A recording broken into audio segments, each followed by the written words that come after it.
شكرا يا ربي شكرا هديت قلبي شكرا. اعوذ باللہ من الشیطان الرجیم. بسم اللہ الرحمن الرحیم.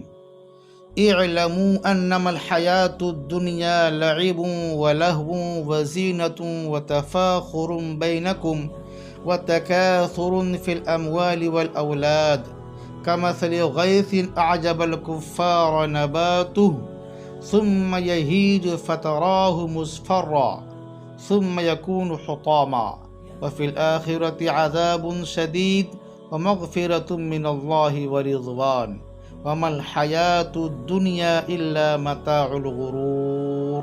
صدق اللہ العظیم. محترم سامعین، اس کا ترجمہ سماعت فرمائیں، اس کے بعد تفسیر کی جائے گی. کہ عرض ہے کہ خوب جان لو کہ یہ دنیا کی زندگی اس کے سوا کچھ نہیں کہ کھیل اور دل لگی اور ظاہری ٹیپ ٹاپ اور تمہارا آپس میں ایک دوسرے پر فخر جتانا اور مال و اولاد میں ایک دوسرے سے بڑھ جانے کی کوشش کرنا ہے. اس کی مثال ایسی ہے جیسے ایک بارش ہو گئی تو اس سے پیدا ہونے والی نباتات کو دیکھ کر کاشتکار خوش ہو گئے. پھر وہی کھیتی پک جاتی ہے اور تم دیکھتے ہو کہ وہ زرد ہو گئی. پھر وہ ریزہ ریزہ ہو کر بکھر جاتی ہے، بھس بن کر رہ جاتی ہے. اس کے برعکس آخرت وہ جگہ ہے جہاں سخت عذاب ہے اور اللہ کی مغفرت اور اس کی خوشنودی ہے. تو دنیا کی زندگی ایک دھوکے کی ٹٹی کے سوا کچھ نہیں ہے. اس قسم کے مضامین اور بھی کلام اللہ شریف کی آیت میں پیش کیے گئے ہیں. ان سب مقامات پر جو بات انسان کے ذہن نشین کرانے کی کوشش کی گئی ہے وہ یہ ہے کہ یہ دنیا کی زندگی دراصل ایک عارضی زندگی ہے. یہ دنیا کی زندگی دراصل ایک عارضی زندگی ہے. یہاں کی بہار بھی عارضی ہے اور خزاں بھی عارضی. دل بہلانے کا سامان یہاں بہت کچھ ہے، مگر در حقیقت وہ نہایت حقیر اور چھوٹی چھوٹی چیزیں ہیں جنہیں اپنی کم ظرفی کی وجہ سے آدمی بڑی چیز سمجھتا ہے. وہ اس دھوکے میں پڑ جاتا ہے کہ انہی کو پا لینا گویا کامیابی کے منتہا تک پہنچ جانا ہے.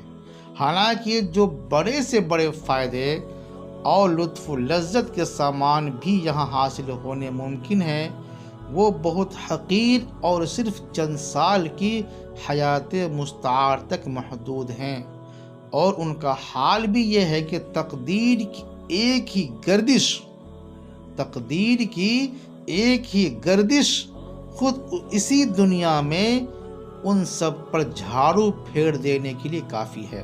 اس کے برعکس آخرت کی زندگی ایک عظیم اور ابدی زندگی ہے. وہاں کے فائدے بھی عظیم اور مستقل ہیں اور نقصان بھی عظیم اور مستقل. کسی نے اگر وہاں اللہ تعالیٰ کی مغفرت اور اس کی خوشنودی پا لی تو اس کو ہمیشہ ہمیشہ کے لیے وہ نعمت عظمیٰ نصیب ہو گئی جس کے سامنے دنیا بھر کی دولت و حکومت بھی بیکار ہے اور ہیچ ہے.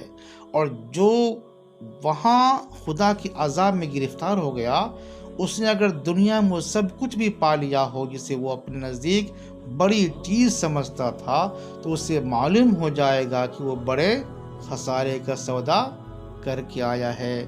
تو عرض کرنے کا مطلب یہ ہے کہ دنیا کی ہر نعمت فانی ہے اور ہر نعمت آنی جانی ہے.